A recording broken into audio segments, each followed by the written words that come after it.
Hi guys, I am going to read chapter 5 of Almost Super today. So if you have your book, go ahead and open it and follow along. Chapter 5 is called In the Bag, Benny, in the Bag. I'll admit it, Juanita's absence made me more than a little nervous. I don't like being in the dark, but Tuesday night something happened that turned my nervous feeling into complete terror. It went like this. Tuesday night I got in bed and fell asleep. I awoke to the loud siren blaring through the house. Whoop, whoop, whoop. I've heard this noise 100 times, but I never get used to it. I woke up with my heart trying to claw its way out of my throat. The battle alarm. I turned on my reading lamp, hopped out of bed, and crossed over to Benny. He's a heavy sleeper. I made the mistake of letting him sleep through a battle once, and he still hasn't forgiven me.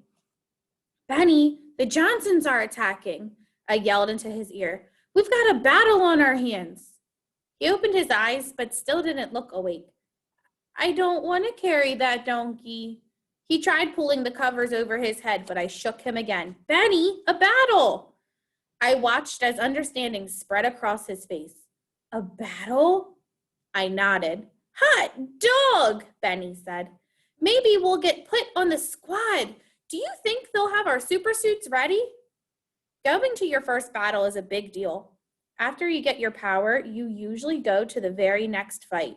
But it had only been a little over 24 hours since Benny and I had gotten our powers, which meant there hadn't been time to design super suits that would work with our powers. And now that I thought about it, how do you design a suit around a belly button power? Benny leaped off his bed, grabbed his bathrobe, and raced out the door. It's like our birthday, he shouted over his shoulder. The alarm fell silent. I grabbed my bathrobe and slippers and followed Benny out the door. Downstairs, Benny bounced through the house like a hyperactive puppy. He kept shouting into the darkness, asking where his supersuit was. Dad walked into the room and turned on the lights. Rodney is downstairs getting the orders, he said. Everyone else, out to the backyard. We have to make this look convincing. I don't know how the rest of my relatives handle battle alarms, but every time ours goes off, we march outside to pretend like we're performing a fire drill. We have to make it look believable in case any of the neighbors wake up. In fact, before I knew the family secret, that's what I thought too. That Dad was just really careful when it came to fires. We walked outside. The cold air bit at my ears and cheeks, and the inside of my nose froze. Most of our neighbors sleep through the alarm, or if they don't, they never say anything about it. But one neighbor, Mr. Cooper, doesn't much care for the whole piercing alarm in the middle of the night routine. Hopefully he'll sleep through it this time, Dad said, looking at Mr. Cooper's house. My father didn't have any shoes on, but his feet hovered a few inches above the snowy ground, one of the many benefits of being able to fly. A light flared in Mr. Cooper's window. Light sleeper, Dad grumbled. I watched as a balding head appeared at the glass. Oh, we have an announcement. All right. After a bit of struggling, Mr. Cooper pulled open the window and stuck his head outside. Evening, Carl, Dad waved, his voice cheerful and steady. Or is it morning? I didn't look at the clock. William, Mr. Cooper shouted. What in the... Uh-oh, no obscenities, Dad said. We have little Benny out here with us. Hey, Benny said. I'm not little. I've been doing push-ups.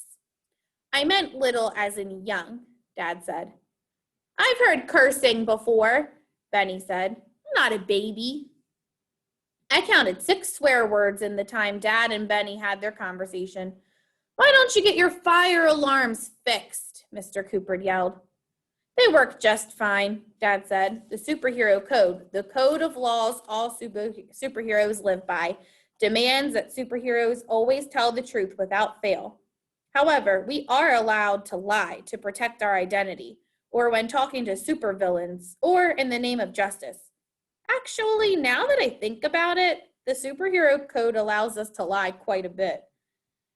We are doing a fire drill, Dad continued. You can never be too careful, especially when you have children in the house. You do a fire drill every month, Mr. Cooper shouted.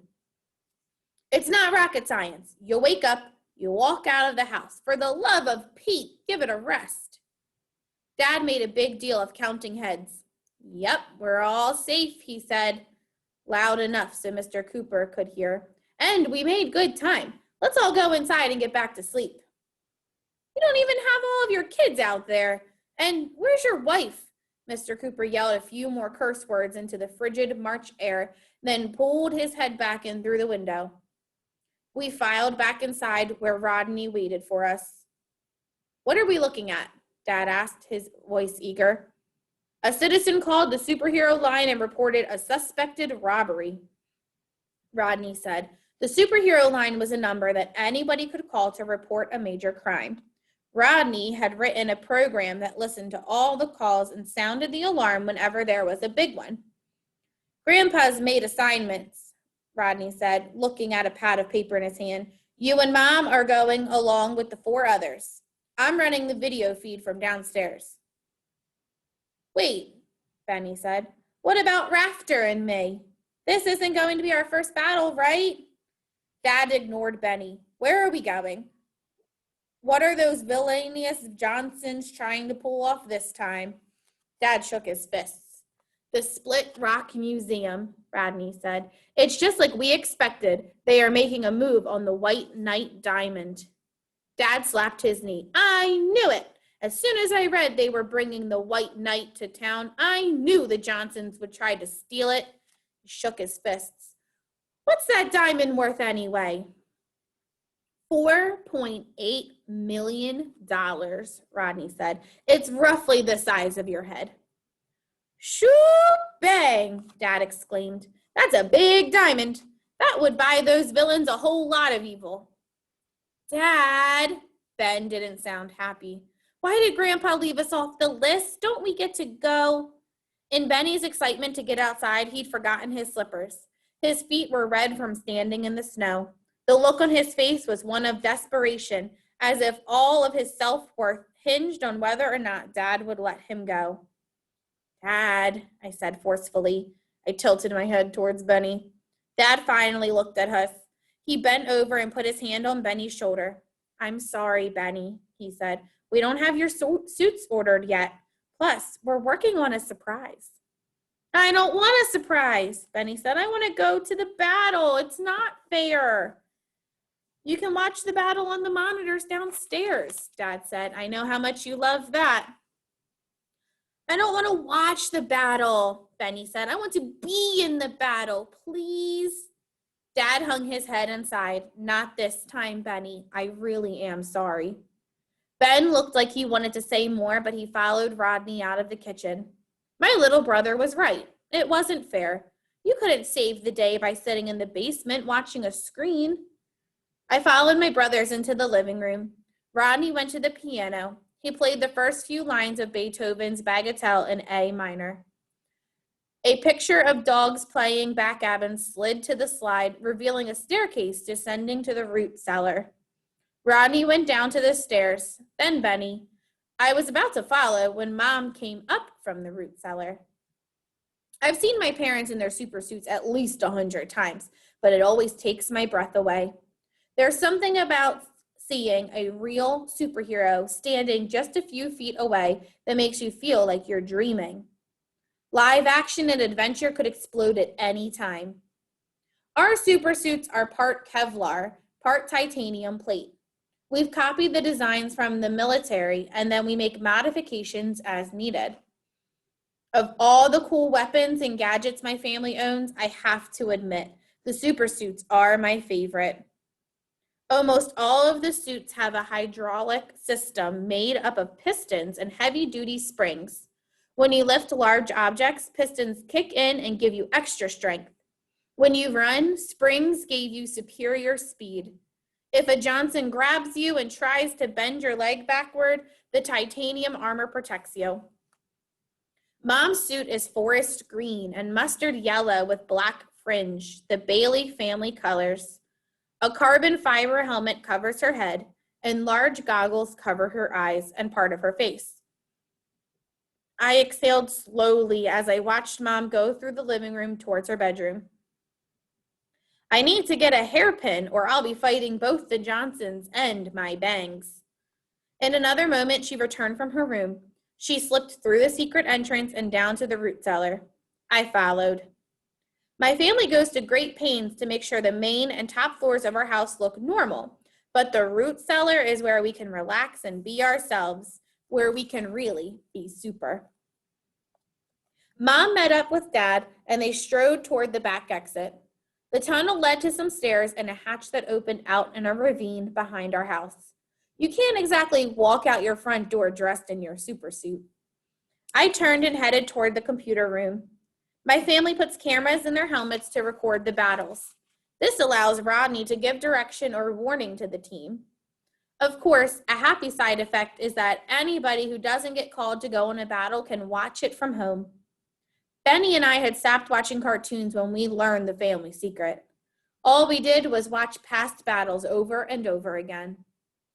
Rodney sat in front of a blank bank of darkened computer monitors. He flipped a few switches on the control panel. Benny sat next to him, and I grabbed a chair on the other side. Okay, we're ready to roll, said Rodney. Let's test a few things out, shall we? His fingers flew over the keyboard as one by one the monitors came to life, a different video feed appearing on each one. He put on a headset with an attached microphone. Dad, can you read me? Dad's voice crackled over the speaker system. I read you loud and clear. We're on our way to the museum now. We are all set back here at home, Rodney said. He switched off the mic and turned to Benny. Okay, Benny, before they get to the museum, what did I tell you to remember? Benny rolled his eyes and let out an exaggerated sigh. Not to stare at one monitor. Do you have your Benny bag? Benny's face turns red. Yes, I have my Benny bag. Let's see it. Benny held up a small brown lunch bag. Watching a video feed from a helmet cam can make a person dizzy. I found that if I looked at different monitors, I didn't get sick. But Benny had a bad habit of staring at just one monitor until he threw up. After ruining 3 of Rodney's keyboards, my older brother made Benny hold a barf bag every time he watched a battle. But since Mom didn't like the word barf, Rodney started calling it a Benny bag. Dad's voice came over the speakers. We've landed on the roof. We're going in through the elevator shaft. I looked up at the screen and could see through Mom's camera that Dad stood on the museum roof. I can open the front door if you want, Rodney said. It's all electronic and their security system's a joke. That's okay, son, Dad said. The elevator shaft seems a little more heroic than just going in through the front door. Additional video feeds came online as more of the Baileys arrived. Dad flew to the street to pick up Uncle Ralph, Aunt Carol, and their daughter Jessie. Jack arrived too, and a stream of water shooting from his hands, allowing him to float up to the roof. Dad accessed the elevator shaft and began flying relatives down to the first floor, where the museum kept the White Knight. In a few moments, they were all in the main room with the diamond. Uncle Ralph reports no sign of Johnson's, Dad said. Jessie's going to sweep the perimeter. Aunt Carol is getting the diamond to hold for safekeeping. You've turned off the alarm, right, Rodney? Finished before you even entered the building, Rodney said. Otherwise, your little elevator break-in would have already had the police on their way. I watched the monitors. The museum was so big. I had a hard time keeping track of where everybody was. Hey, Rodney, I said, can you turn on the map view? Coming right up, Rodney said. One of the monitors switched to a map of the museum. Each relative showed up as a green dot. Jessie's dot patrolled the second floor, while Carol's dot stood in the center of the main floor. Other dots were scattered around the building. Okay, it's probably time I admit something. We win about half of our battles with the Johnsons, which would be pretty good, I guess, except that we usually send out 6 to 8 people. Tonight we have 6. The Johnsons always send 4. 4 Johnsons against 6 or 8 Baileys. It's a little embarrassing. I used to think it was because the Johnsons were better than us, but now I know they're not. I don't just watch the battles, I devour them. After 3 years of doing this, I figured out their secret. The Johnsons work together as a team. We go in with each family member doing his or her best, but we never work together. Benny and I have talked about this a lot. We agreed that when we got to go to battle, we'd stick together. We'd help each other out. If we worked as a team, I know we could handle anything the Johnsons threw at us. Of course, that was before we got belly button and polyester powers. And one more dream of mine was crushed to mushy jam under the callous toes of reality. Still, one of the things I love about battles is trying to figure out the best tactics. Looking at the layout of a building or landscape and deciding how best to defend or attack. It's complicated. You have to know which powers each person has and decide where they'd be most effective. Look at that, I said. There are only 3 ways into the diamond room, and we aren't guarding any of them. We really need to get more organized. What do you mean? Benny liked hearing my ideas. How would you do it? Well, look, I said, pointing at the monitor. You have entry points from this hall, and then the air duct. No windows, no other doors. Air ducts are easy. You just put a guy here and no one gets past you. Then you position 2, maybe 3 people here. That lets you watch both halls. 3 people can guard the entire space. If you wanted, the others could hide and surprise the villains when they show up. Benny nodded. Yeah, I think that'd work pretty well. But look, I said, Jessie's up here on the 2nd floor. They could take her by surprise and nobody would even realize it. Uncle Ralph is in the men's room. No, actually, that's the ladies' room. And Dad, I don't know what Dad's doing, probably looking at the art. I mean, for crying out loud, the Johnsons could walk right in the front door and it would take everybody by complete. A burst of static filled the computer room. My heart jumped into my throat as white noise bounced off the cement walls of the cellar.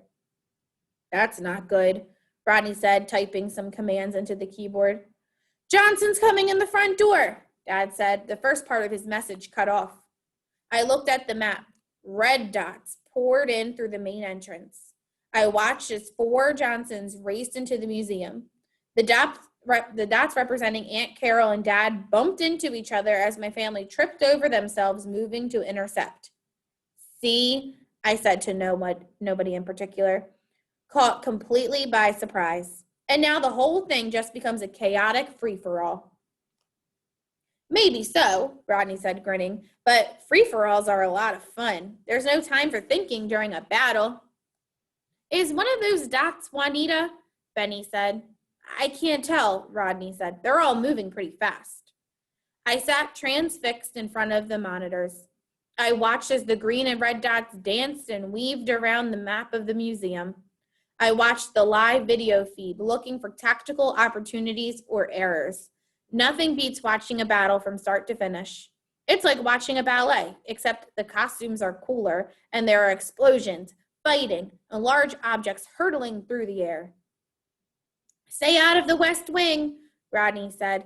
They brought their Molten, and Jack is fighting her. The whole room is filling up with gravel. I looked at Jack's video feed.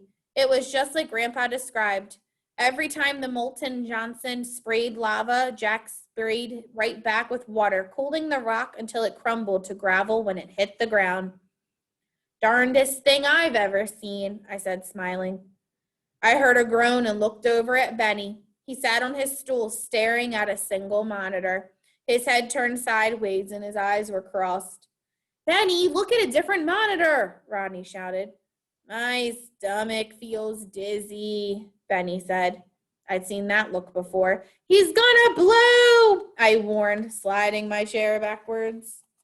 Rodney waved his hands. In the bag, Benny, in the bag. Benny grabbed the bag on the desk and held it up to his mouth. Bleh. My stomach lurched to the left a little. Oh, for crying out loud, Rodney said, shaking his head. Benny pulled the bag away from his mouth. Brrr. Benny's belch was loud enough to be heard over the sounds of the battle. I didn't throw up, Benny said quickly, his face still a little green. False alarm. Hang on. Rodney typed in a few commands on the keyboard. 2 of the monitors went blank and then returned to life. The video feed had changed from the helmet cams to a steady view. I just tapped into the museum security camera system. You watch those 2 monitors, Benny. That should help you with your little problem. Benny patted his stomach and smiled. Thank you very much. Who's got the diamond? I asked Rodney, looking back to the screens. It had been passed back and forth like a football. Rodney pointed. Uncle Ralph's got it. He's taunting their Frosty with it. See? 3 Johnsons lunged toward Uncle Ralph, forcing him to toss the diamond to Dad, who caught it and flew in the air. Benny gasped. Hey, that is Juanita, he said. Where? I searched the screens. She's on monitor 8. Dust filled the screen, giving the image a fuzzy look. But even wearing her new supersuit, complete with helmet and mask, Juanita was still recognizable.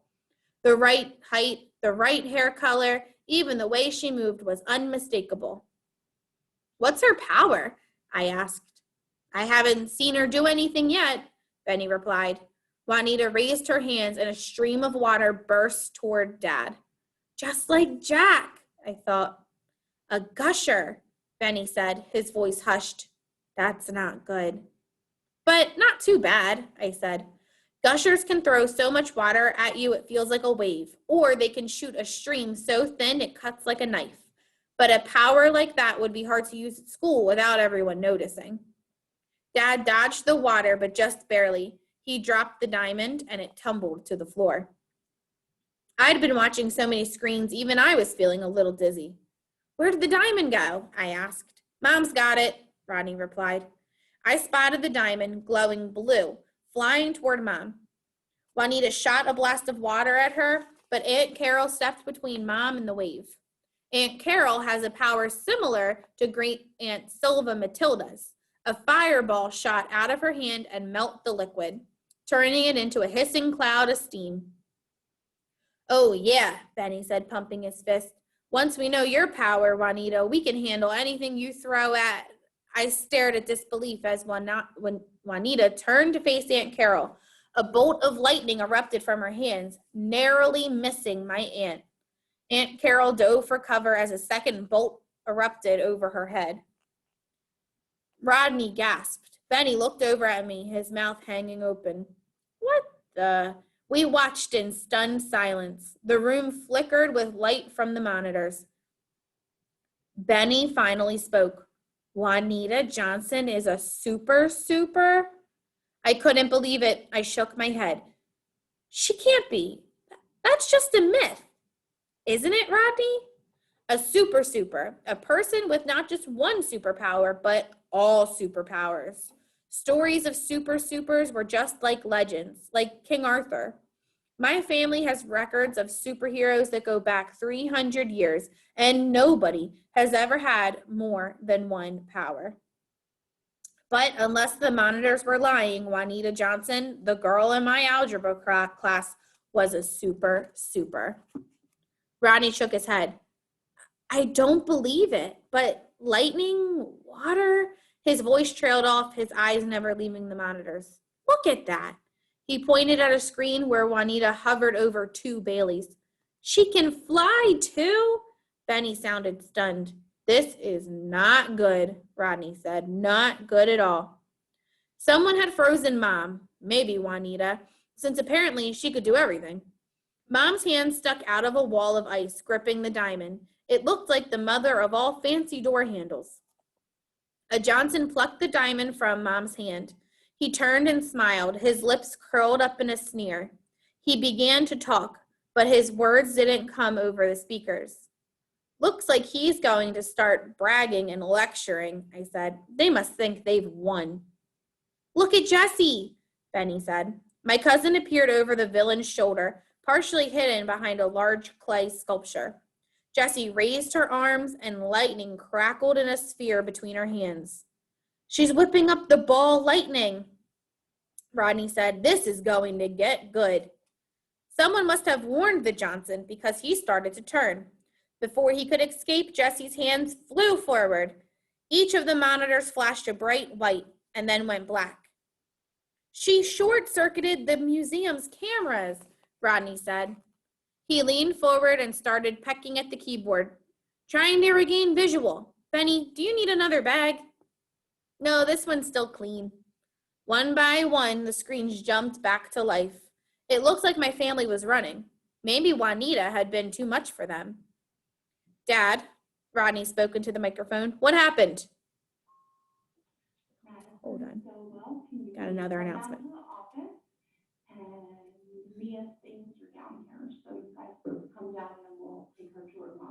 Sorry, friends, I'm still at school. Dad, Rodney spoke into the microphone. What happened? Dad's voice came across the speakers, his voice proud.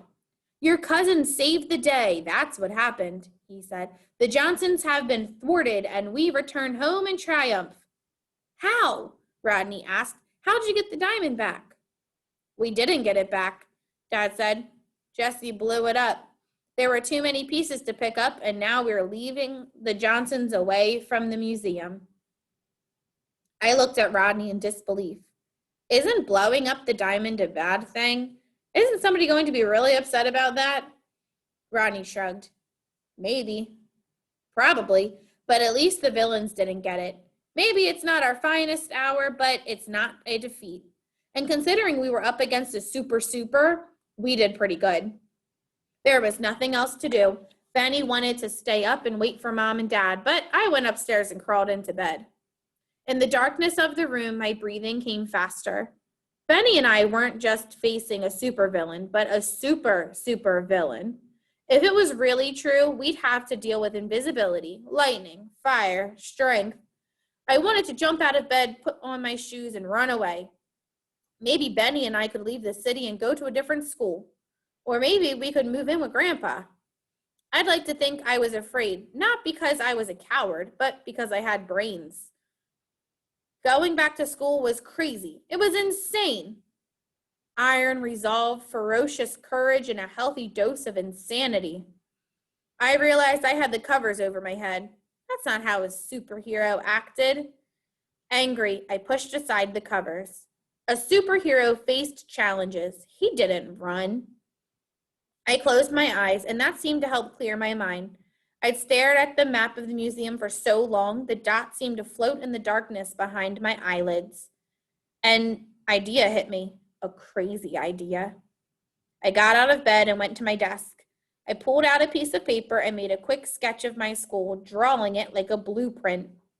I marked the important rooms, the ones involved in the plan, my algebra class, the lunchroom, the library. I finished the drawing and stared at it. Benny came in from downstairs. What are you doing? When I spoke, I could hear the excitement in my voice. Benny, I think I've solved our Juanita problems. Really? Benny said, how? I smiled. We'll do the last thing Juanita would expect. What's that? Benny asked. We are going on the offensive, I said. We are going to take the fight to Juanita, and we are going to get our real powers. Benny grinned in the darkness. Now you're talking like a superhero. All right, so that was a long one, but that was chapter 5, so a lot of excitement. Okay, make sure that you either read or you followed along, and then be prepared for your trivia question at school. All right, see you guys later.